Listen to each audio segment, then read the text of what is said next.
വളരെ പ്രധാനപ്പെട്ട ഒരു വിഷയം ഇപ്പോൾ ഗൾഫ് മേഖലയെ ബാധിച്ചിട്ടുള്ളത് നിതാഖത്ത് നിയമം. നിതാഖത്ത് നിയമം മൂലം ഒരുപാട് ആളുകൾ കേരളത്തിലേക്ക് മടങ്ങിയെത്താൻ പോകുന്നു എന്ന ആശങ്ക കേരളത്തിൽ പൊതുവേ ഉണ്ട്.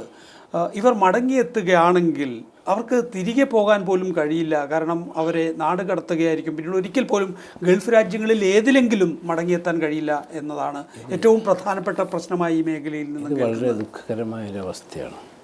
സൗദി അറേബ്യ അടക്കം ഒരു ഗൾഫ് രാജ്യത്തും ഒരു നിയമം ഇന്ത്യക്കാരന് വ്യത്യാസം, മുസ്ലിമിന് വ്യത്യാസം, ഹിന്ദുവിന് വ്യത്യാസം, ക്രിസ്ത്യാനിക്ക് വ്യത്യാസം, വേറൊരു രാജ്യക്കാരന് വ്യത്യാസം അങ്ങനെയൊന്നുമില്ല. ഗൾഫിൽ ജീവിച്ചു വളർന്ന എല്ലാവരോട് ചോദിച്ചാൽ അതാണ് ഇസ്ലാമിക ഭരണത്തിൻ്റെ ഒരു പ്രത്യേകത. അവിടെ എല്ലാ മതക്കാരും അവിടെ തുല്യരാണ്. അവിടെ ഇസ്ലാമിക ഭരണകർത്താക്കളാണ്. പക്ഷേ വളരെ നീതിയാണ്. എല്ലാ മതക്കാർക്കും എല്ലാ രാജ്യക്കാർക്കും അവിടെ ഒരേ നിയമമുള്ളൂ. ആ നിയമത്തിൻ്റെ ഉള്ളിൽ തന്നെ എല്ലാവരും ജീവിക്കുന്നത്.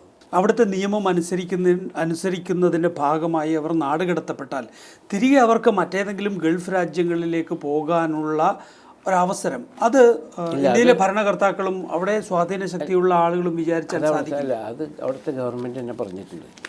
അവിടുത്തെ ക്രിമിനൽസ് അല്ലാത്ത, കുറ്റകൃത്യങ്ങൾ ചെയ്യാത്ത, ഈ നിതാഖാത്ത് ബന്ധം മാത്രമേ ഉള്ളൂ, പ്രശ്നം മാത്രമേ ഉള്ളൂ എങ്കിൽ അവർക്ക് പോയിട്ട് പുതിയ വിസയിൽ മടങ്ങിപ്പോവാം. അതിപ്പോൾ കഴിഞ്ഞ ആഴ്ച UAE സൗദിയിലെ അംബാസഡർ തന്നെ പറഞ്ഞിട്ടുണ്ട്.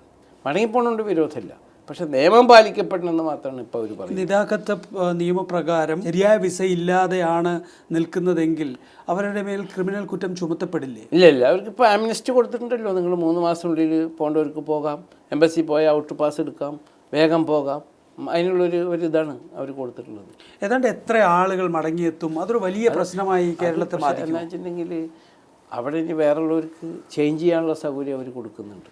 ഇപ്പോൾ ഒരു സ്ഥലത്ത് ജോലി ഇല്ലെങ്കിൽ വേറൊരു സ്പോൺസറെങ്കിലും ജോലി ചെയ്യാനുള്ളൊരു സൗകര്യം കൂടി ഇപ്പോൾ അവിടെ കൊടുക്കുന്നുണ്ട്. അപ്പോൾ അത്ര വലിയൊരു തിരിച്ചുവരവ് ഉണ്ടാവില്ല എന്നിപ്പോൾ തത്സമയം പ്രതീക്ഷിക്കാം. അതിനുവേണ്ടി പ്രാർത്ഥിക്കാം.